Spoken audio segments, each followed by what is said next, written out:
Hello दोस्तों, मेरा नाम है नीलू। आपका स्वागत है मेरे चैनल पर शिक्षा एक पहल में। आज हम क्लास 9th के मैथ सैम्पल पेपर के बचे हुए क्वेश्चन भी सॉल्व करेंगे। अगर आपने पुरानी वीडियो नहीं देखी है तो डिस्क्रिप्शन में दिए हुए लिंक पर क्लिक करें। तो बचे हुए क्वेश्चनों में से आज हम 23 क्वेश्चन नंबर पे जाएंगे। समीकरण x माइनस 10 बराबर 15 को हल करें। बताएं कि आप यहाँ किस अभिग्रहित का उपयोग करते हैं। सबसे पहले हमें ये जो इक्वेशन है इसको सॉल्व कर लेना है और इसको सॉल्व करेंगे यूक्लिड के अभिग्रहितों के द्वारा। ठीक है, ये क्वेश्चन जो है ये 6th चैप्टर से है। आइए इसका आंसर देखते हैं क्या होगा। इसका आंसर है x माइनस 10 बराबर 15। 10 दोनों तरफ जोड़ने पर x माइनस 10 प्लस यहाँ पर भी 10 कर देंगे और प्लस यहाँ पर भी 10 कर देंगे। दोनों पक्षों में जब आप x जोड़ दोगे तो ये एक यूक्लिड है जो कि कहता है यहाँ यूक्लिड के कुछ अभिग्रहितों में से एक अभिग्रहित जो है वो दूसरे नंबर का अभिग्रहित है जो उपयोग किया गया है। यदि बराबरों को बराबरों में जोड़ा जाए तो पूर्ण बराबर होते हैं। ये अभिग्रहित यूज करके हमने इस क्वेश्चन को सॉल्व किया है। अथवा में आपको दिया गया है यूक्लिड की तीसरी अवधारणा लिखिए।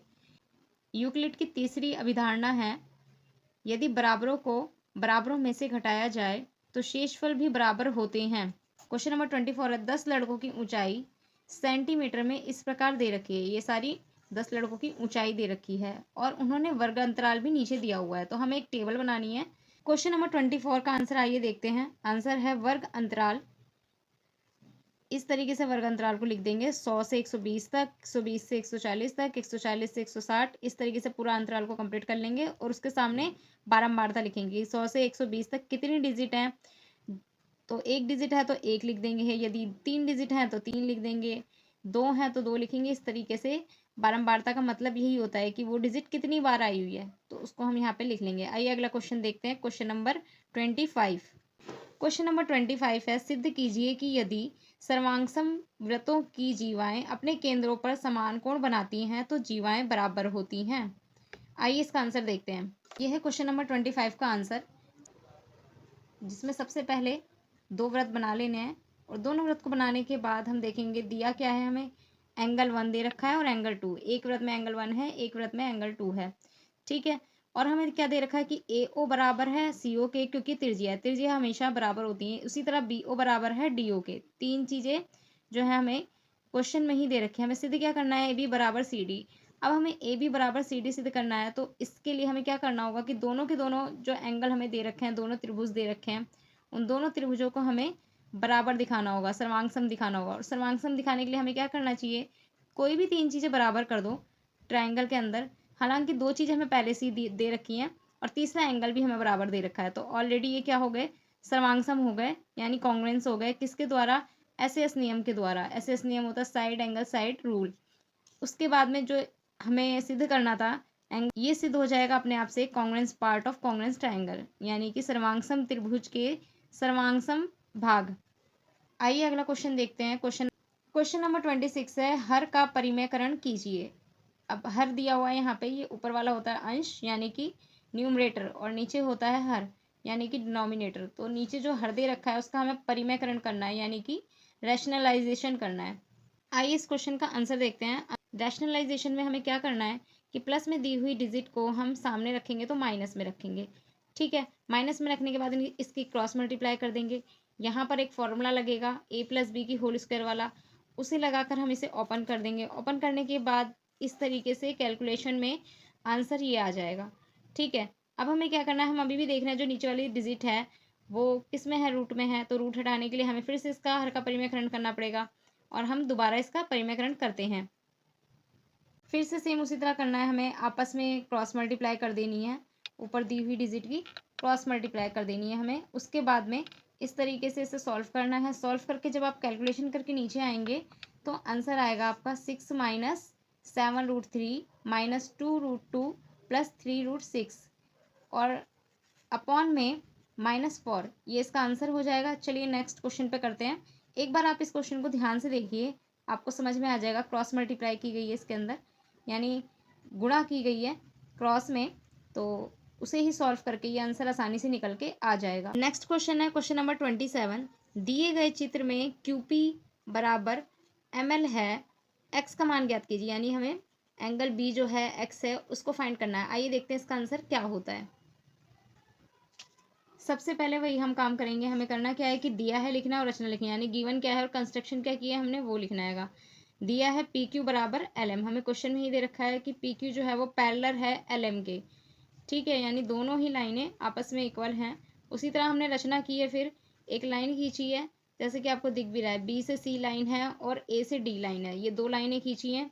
इन दोनों को ही हमने पैरेलल में लिख दिया है कि ये सामने वाली लाइनों के पैरेलल है। ये वाली लाइन एल एम के पैरेलल है और ये वाली जो लाइन है ए डी वो पी क्यू के पैरेलल है। अब हम इसका हल देखेंगे। हल में है एंगल एल एम बी बराबर है सी बी एम के, क्योंकि अंतःकांतर कोण है इसलिए वो दोनों आपस में बराबर हैं, और एम बी सी बराबर है 10 डिग्री। तो इसी तरीके से एक और अंतःकांतर कोण बन रहा है क्यू पी ए बराबर डी ए पी। आप चित्र के अंदर देख लेंगे, जो ऊपर चित्र दिया हुआ है उसमें आप ध्यान से देख लेंगे, अंतःकांतर कोण ये भी है, अल्टरनेट इंटीरियर एंगल। तो एंगल डी ए पी बराबर 15 निकल कर आता है। दोनों ही एंगलों को जोड़ने पर हमें बी ए पी मिल रहा है। तो 15 जो है उसमें प्लस कर देंगे डी ए बी, यदि डी ए बी हमें निकालना है तो 35 में से 15 को माइनस करेंगे, हमारे पास बचेगा 20। अब एंगल सी बी ए बराबर है एंगल बी ए डी के। सी बी ए हमारा 20 निकल कर आया था। एम बी ए निकालना है तो हमें करना क्या है, एम बी सी में प्लस कर देना है सी बी ए। 10 और 20 दोनों को प्लस कर देंगे, एक्स बराबर 30, और 30 ही इसका राइट आंसर है। अब हम नेक्स्ट क्वेश्चन देखते हैं जो इसी के अथवा में दिया हुआ है, वो है कि सिद्ध कीजिए कि रेखिक युग्म के कोणों के समद्विभाजक समकोण बनाते हैं। तो आइए इसका आंसर देखते हैं ये कैसे होगा। क्वेश्चन में आपको इस तरीके से एक डायग्राम दिया हुआ है जिसमें आपको बताया गया है कि एंगल ए सी डी और एंगल बी सी डी जो है वो 90 के एंगल है। तो हम दिया है लिख लेंगे, हम कहेंगे ये दो एंगल बराबर हैं ए सी डी और बी सी डी। तो एक प्रतिच्छेदी लाइन है सी ई और सी एफ। हमें सीधे क्या करना है, क्वेश्चन में पूछा गया हमें ई सी एफ निकालना हैगा, ई सी एफ यानी ये बीच वाला एंगल निकालना है हमें। हम हल को देखेंगे, angle A C D plus B C D बराबर 180 है। क्यों है 180, क्योंकि एक लीनियर पेयर पे बनने वाले एंगल हैं, यानी कि रैखिक युग्म पर बनने वाले एंगल हैं दोनों ही। तो क्या करेंगे, 2 E C D plus 2 D C F बराबर 180 के हो जाएंगे। अब दो जो है हम कॉमन ले लेंगे और उस दो को कॉमन लेने के बाद हम इसे नीचे ले आएंगे और इसको 180 से डिवाइड कर देना है, 180 को 2 से डिवाइड कर देना है और हमारे पास 90 का एंगल आ जाएगा। तो हमारे पास सिद्ध होता है ई सी एफ जब 90 का एंगल आता है तो हमारे पास सिद्ध हो जाता है कि ये एक समद्विभाजक समकोण बनाते हैं। क्वेश्चन नंबर 28 है, एक समद्विबाहु त्रिभुज, समद्विबाहु त्रिभुज होता है यानी जिसकी दो भुजा समान होती है, यानी आइसोसेलेस ट्राइंगल का परिमाप 30 सेंटीमीटर है और प्रत्येक समान भुजा 12 सेंटीमीटर है। त्रिभुज का क्षेत्रफल ज्ञात कीजिए, यानी हमें एरिया ऑफ ट्राइंगल निकालना है, और एरिया ऑफ ट्राइंगल निकालने के लिए हम बहुत ईजी काम करेंगे, हमें हीरोन्स का फॉर्मूला लगाना पड़ेगा। यहाँ पर आपको पता है हीरोन्स का फॉर्मूला कैसे लगाया जाता है, आइए इसका आंसर देखते हैं। यहाँ पर हमें दो साइड दे रखी है, एक साइड यदि 12 है तो दूसरी साइड भी 12 होगी, क्योंकि उन्होंने कहा था कि दो भुजा जो है वो समान है। तीसरी साइड हमें निकालनी है, सी निकालना है। हमने क्या करना है कि 30 में से 24, 12 और 12 को प्लस कर देंगे, 24 आ जाएगा, और प्लस करने के बाद हमारे सी की वैल्यू निकल आएगी, यानी हमारे पास ए आ गया 12 और बी भी आ गया 12, सी आता है हमारे पास 6। हमें क्या करना है, सेमी पैरामीटर निकाल लेना है, यानी कि अर्ध परिमाप निकाल लेना है। 30 को रखेंगे और बटे में 2 रखेंगे, 30 को 2 से डिवाइड कर देंगे, हमारे पास 15 सेंटीमीटर क्या आ जाएगा, अर्ध परिमाप। हमें हीरोन्स का फॉर्मूला लगाना है, उसके बाद इसको सॉल्व कर लेना हैगा। जिस तरीके से आप देख रहे हैं कि डिजिट आ जाती हैं, उसके बाद उनके गुणनखंड करने हैं, फैक्टर करने हैं, जिसकी पेयर बनती है उसे बाहर रखिए, और जो पेयर में नहीं आते वो रूट के अंदर ही रह जाएगा। इस तरह इसका आंसर होता है। आइए नेक्स्ट क्वेश्चन की तरफ चलते हैं। नेक्स्ट क्वेश्चन है क्वेश्चन नंबर 29। तो क्वेश्चन नंबर 29 को देखते हैं। हमें क्वेश्चन नंबर 29 दे रखा है, 100 कुल नामों यानी उपनामों को एक स्थानीय टेलीफोन निर्देशिका से यादृच्छिक रूप से उठाया गया है। यादृच्छिक माने होता है रैंडमली उठाना। और कुल नामों में अंग्रेजी वर्णमाला के अक्षरों की संख्या का आवृत्ति वितरण इस प्रकार पाया गया है। यहाँ पे वर्णमाला के अक्षरों की संख्या दे रखी है, यहाँ पे कुल नामों की संख्या दे रखी है। अब उन्होंने कहा है कि उपरोक्त आंकड़ों को दर्शाने के लिए एक आयत चित्र बनाना है, यानी कि एक बार ग्राफ तैयार करना है। आइए देखते हैं इसका बार ग्राफ कैसे बनेगा। क्वेश्चन नंबर 29 का आंसर एक आयत चित्र बनाना है, और आयत चित्र यहाँ पर सामने बना हुआ है। अक्षरों की संख्या नीचे रखनी है, कुल नामों की संख्या ऊपर रखनी है, और आयत चित्र को ड्रॉ कर देना है। आइए अगली क्वेश्चन की तरफ चलते हैं। Question number 30। क्वेश्चन नंबर 30 है, यदि 3,0 समीकरण x प्लस 4y बराबर k का हल है तो k का मान ज्ञात कीजिए। और दो हल भी ज्ञात करने हैं, यानी k का मान तो फाइंड करना ही करना है, साथ ही साथ इसके एक्स्ट्रा 2 सॉल्यूशन और निकालने होंगे हमें। ठीक है, आइए देखते हैं इसका आंसर कैसे होगा। यहाँ हमें x बराबर 3 रखनी है और y बराबर 0 रखनी है। इक्वेशन के अंदर जहाँ x है वहाँ पे 3 रखना है, जहाँ y है वहाँ 0 रखना है। इससे k का मान आसानी से 3 निकल कर आ जाएगा। अब हमें y बराबर 0 रखना पड़ेगा, क्योंकि हमने क्वेश्चन में देखा हमें दो और हल निकालने हैं। तो y बराबर 0 रखेंगे तो x बराबर 3 आ जाएगा, और x बराबर 1 रखने पर कैलकुलेशन को देखेंगे y बराबर 1/2 आ जाएगा। चलिए अगले क्वेश्चन की तरफ बढ़ते हैं। क्वेश्चन नंबर 31 है, सरल कीजिए 2x माइनस 5y की cube minus 2x plus 5y की क्यूब।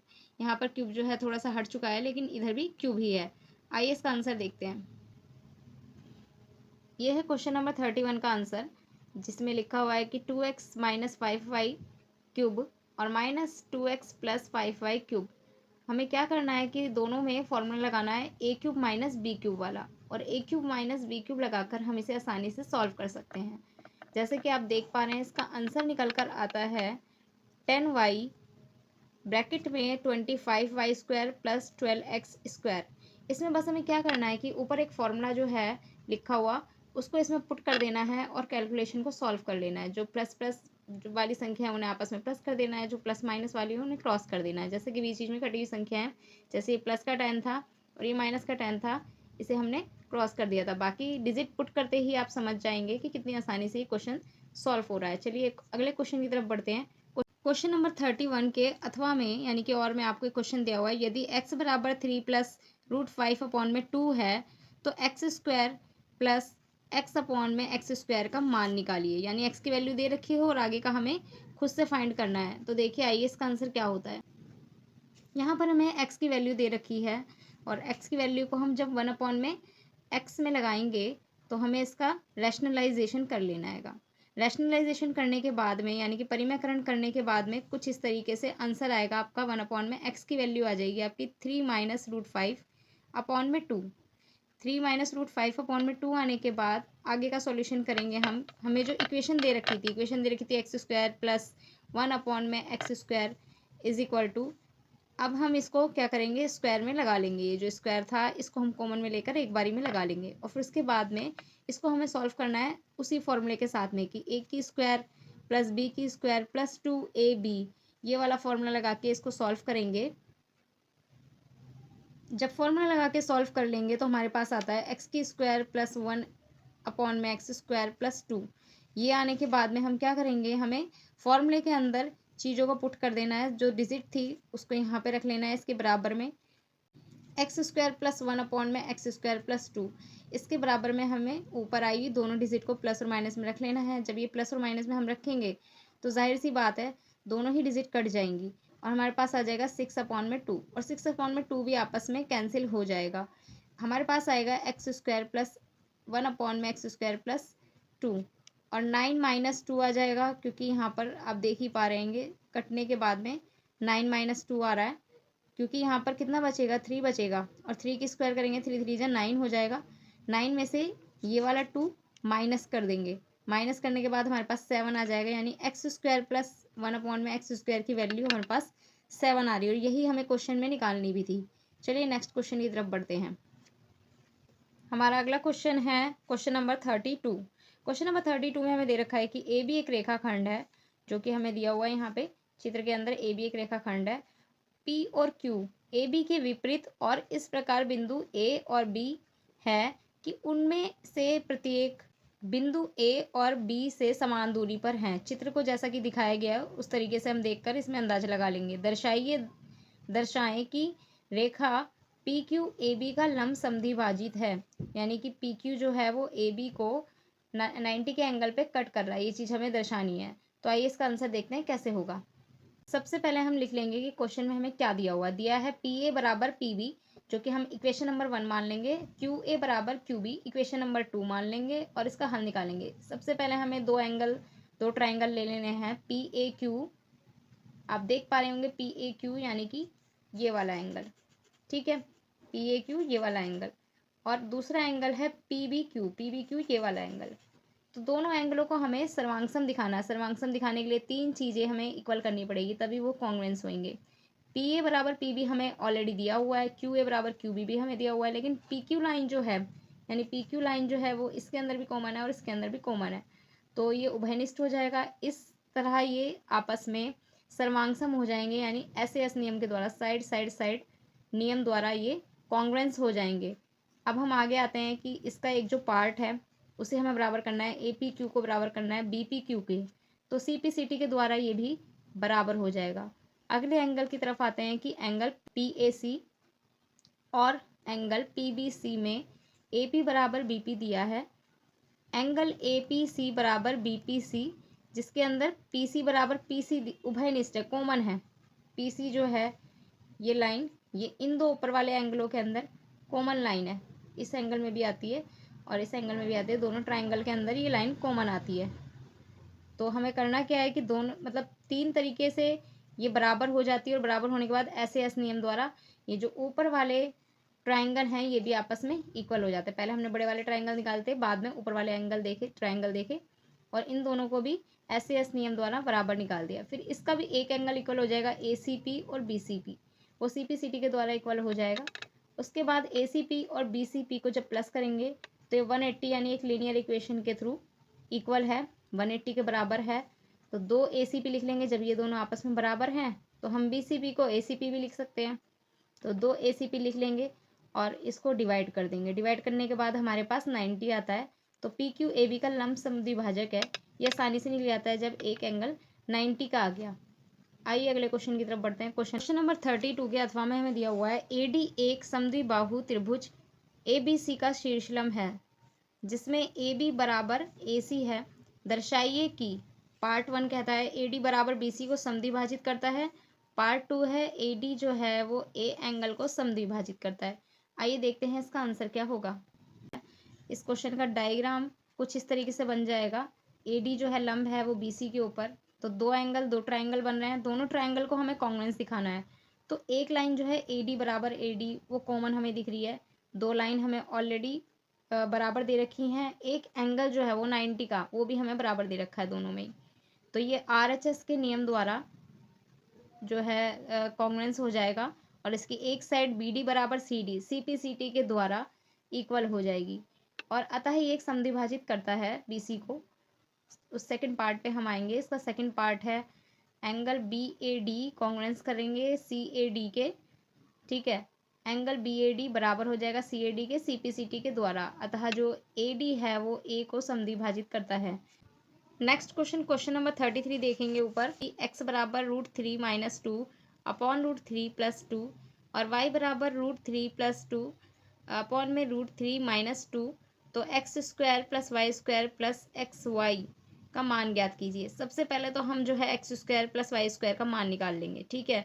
रूट में करने से पहले हमें x² और y² का मान निकालने के लिए उससे पहले उसका रैशनलाइजेशन करना पड़ेगा। जब रैशनलाइजेशन यहाँ तक में ख़त्म हो जा रहेगा, एक्स का रैशनलाइजेशन हो जाता है, वाई का भी रैशनलाइजेशन हो जाता है, यानी कि परिमेयकरण हो जाता है। तो परिमेयकरण होने के बाद में हम स्क्वायर वाला सिस्टम लगा देंगे, क्योंकि x² और y² हमें निकालना है। उसको हम फाइंड कर लेंगे जब हम देखेंगे कि x² और y² की ये वैल्यू आ रही है, तो xy उसे निकालने की कोशिश करेंगे, क्योंकि क्वेश्चन के अंदर आपने देखा ही है कि क्वेश्चन के अंदर हमें x² + y² + xy का मान ज्ञात करने के लिए कहा गया है। हमने यहाँ से x² निकाल लिया, यहाँ से y² निकाल लिया, और x² और y² निकालने के बाद हम xy की वैल्यू फाइंड करेंगे। xy की वैल्यू कैसे फाइंड करनी है, हमें x की जगह पे x की वैल्यू रखनी है, y की जगह पे y की वैल्यू रखनी है। जब हम xy की वैल्यू निकालेंगे मल्टीप्लाई में, तो ये वाला जो पोर्शन है वो इस वाले पोर्शन से कट क्रॉस हो जाएगा, और ये वाला पोर्शन इससे कट जाएगा, हमारे पास 1 आ जाएगी वैल्यू। अब हम पुट करेंगे, x² वाली हमने यहाँ रखी, y² वाली हमने यहाँ रखी, +1 हमने यहाँ रख दिया, जो कि xy की वैल्यू थी। जब हमने देखा ये माइनस में ये प्लस में दोनों को क्रॉस हो गया, और फिर उसके बाद में क्रॉस होने के बाद 49 में 49 प्लस करेंगे 98 आ जाएगा, फिर प्लस करेंगे 1 और 99, तो इसका करेक्ट आंसर 99 हो जाएगा। आइए अगले क्वेश्चन पे चलते हैं। Question number 34। क्वेश्चन नंबर 34 है, अभिलाषा विकलांग बच्चों के केंद्र में चैरिटी के लिए अपने दोस्तों के साथ दिवाली मेले में भाग लेती है, वे मेले में अर्जित राशि में से 3600 रुपये केंद्र को दान करते हैं। यदि प्रत्येक लड़की 150 रुपये दान करती है और प्रत्येक लड़का 200 रुपये दान करता है, तो इसका ए पार्ट कहता है कि दो चरों में रेखिक समीकरण बनाना है। तो दो चरों में रेखिक समीकरण हम आसानी से बना सकते हैं कि 150 जो लिखा हुआ है रुपये, 150 एक्स कर दें और प्लस में 200 वाई कर दें और बराबर में 3600 रख दें। आइए इसका समीकरण देखते हैं, फिर क्वेश्चन नंबर 2 भी सॉल्व करेंगे, जिसमें कहा गया है आपको यदि लड़कियों की संख्या 8 है तो लड़कों की संख्या भी बताएं। यहाँ ए का आंसर आपको दिया हुआ है। बी का आंसर निकालने के लिए हमें पहले लड़कियों की संख्या लिखनी है 8। फिर क्या करना है कि एक्स जो कि लड़कियों की संख्या के साथ ऐड था, लड़कियों ने जितना दान दिया था उसके साथ ऐड था, तो इसे हमें इसके साथ में लिख देना है मल्टीप्लाई के अंदर, एक्स की जगह पे 8 लिखेंगे। और इसी तरह जब हम इक्वेशन सॉल्व करके नीचे आएंगे तो वाई की वैल्यू 12 यानी कि लड़कों की संख्या 12 आ जाती है।